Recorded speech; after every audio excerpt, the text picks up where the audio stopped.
You ever see a moment so out of place, so upside down, you just have to stop and wonder if you're awake? That's what happened the morning Matamea stepped into the Grand Summit Arena. Right as the sun was brushing the crimson mountains, and the whole place was thick with the smell of sweat and nerves and fresh ambition. Her white GI was crisp, her black belt tied perfect, and she walked across that mat like she'd been doing it her whole life, which, funny enough, she actually had, though nobody in the room seemed ready to believe it.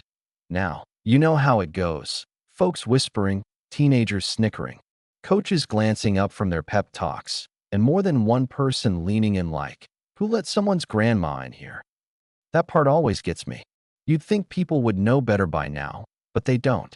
Matamea heard it all. Maybe she's lost, probably looking for her grandkids. But if any of it touched her, she didn't show it. Her silence was a wall, louder than their laughter, and she just kept moving, head high, eyes forward. This wasn't some neighborhood fun day. Today was the Regional Martial Arts Championship, the biggest deal of the season, with kids stretching, coaches barking, and testosterone practically dripping off the walls. She walked right up to the registration table, and the girl there, young, nervous, maybe 20, looked up at her, blinked, and stammered. "You're competing?"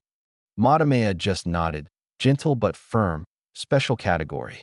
"I registered months ago." The girl hesitated, then handed over the badge. You could feel the temperature in the room shift. Word travels fast, especially when it's news nobody expects. You could hear the jokes coming before they even landed. Charity case? Maybe she's a demonstration? Imagine getting knocked out by her. Career over, right? And just then, the doors swung open, and in strode Kalen Thorne. Tall, broad, shaved head, black belt, undefeated 3 years running, arrogance as thick as his biceps, and privilege wrapped around him like a second GI. He didn't need to introduce himself. His followers did it for him, trailing behind, amping up the energy. Kalen caught sight of Matamea, and his voice boomed across the arena. Did the organizers run out of real fighters, or is this just a new diversity program?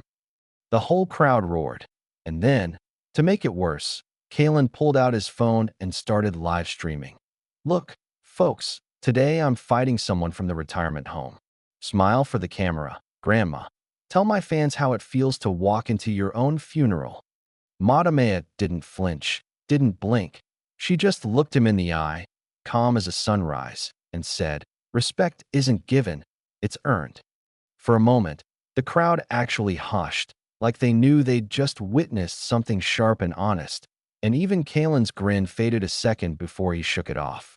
Then came Master Rohan, one of the older tournament officials, who pulled Matamea aside. "You sure you want to do this? Your championships are legend, but your age, your health." He couldn't quite say what he meant, maybe not even to himself. Matamea smiled, that unshakable patience. "We all have limits. How we use them, that's what matters." Rohan sighed, nodded. "You're in. But no one will go easy on you, including me." She smiled back, ready. The bracket flashed on the giant screen. Matamea versus Kalen Thorne, first round. The arena gasped. Kalen leapt up, cracked his knuckles, and made a show of it. "Oh, this'll be fun." People laughed, some cruel, some just caught up in the spectacle. Matamea closed her eyes, breathed out slow, discipline in every motion. When she finally stepped onto the mat, you could feel the air snap tight with tension, like everyone was waiting for a train wreck. Kalen, never missing a chance to be the center of attention, called out, "Hey, Black Grandma, hope you updated your will." Matamea bowed, low and respectful. Kalen bowed back, but in a mocking, exaggerated way. The ref signaled the start. Kalen circled her, cocky, light on his feet, acting like she was invisible. "Come on, old lady, show me that senior strength." His first jab was lazy, meant more to embarrass than hurt. Matamea didn't even blink. Kalen laughed. "You should be home knitting, not making a fool of yourself here." And for a second, it seemed like maybe that was true.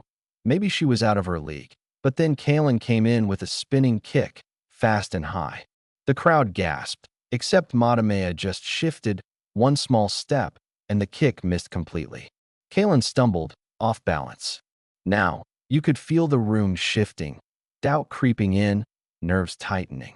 Kalen tried again, growing more frustrated, throwing a punch that Matamea dodged with the same effortless calm. Someone in the crowd whispered, "She's not scared." Kalen grew louder, more desperate. "You just gonna stand there? This is karate, not yoga." Matamea didn't respond, didn't bite. The match kept going. Kalen attacking, Matamea flowing around him, blocking, sidestepping, never once losing her breath. His frustration boiled over. "You think an old black belt means you're untouchable? This is my mat." The ref flashed a yellow card for unsportsmanlike conduct, but Kalen barely noticed. That's when Matamea moved for the first real time, stepping forward, eyes locked with Kalen. "Karate isn't about territory," she said quietly. "It's about spirit. And you lost yours."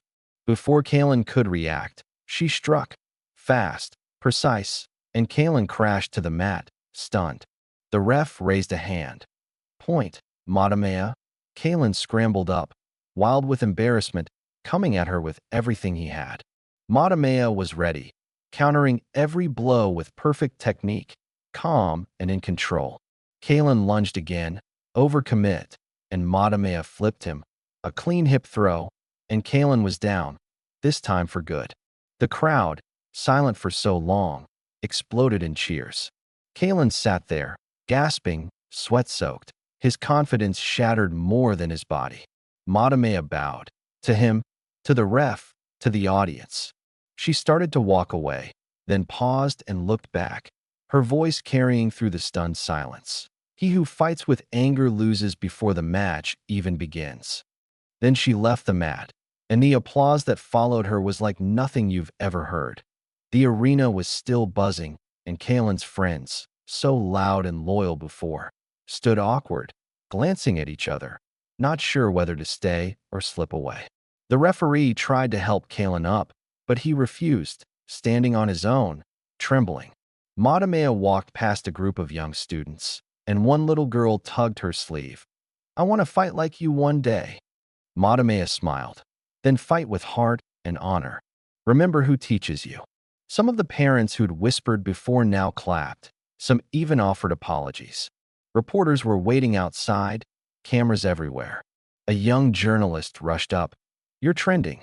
Can we get a statement?" Matamea raised an eyebrow, confused. "Trending?" The reporter grinned. "Social media. Your fight, it's everywhere." Matamea faced the camera, voice steady. "This wasn't just my fight. It was for anyone told they're too old, too weak, or don't belong. For those who were silenced, I fought to remind the world, respect is earned." Inside, Kalen watched his defeat over and over on his phone, his face burning with something more than sweat. Master Rohan sat down beside him, put a hand on his shoulder, and said, "Today wasn't your loss, Kalen. It was your lesson. Be grateful you learned it while you're still young." Kalen didn't answer, but he listened at the awards ceremony.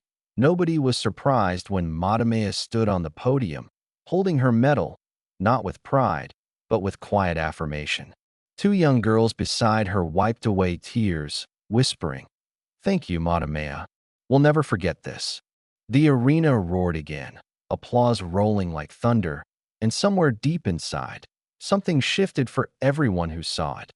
Even, maybe, for Kalen himself to, "So I gotta ask, when the world tries to tell you who you are, do you listen or do you show them? When's the last time you stood your ground and proved them all wrong?" Drop your thoughts below. Let's talk about what respect, strength, and true victory mean to you.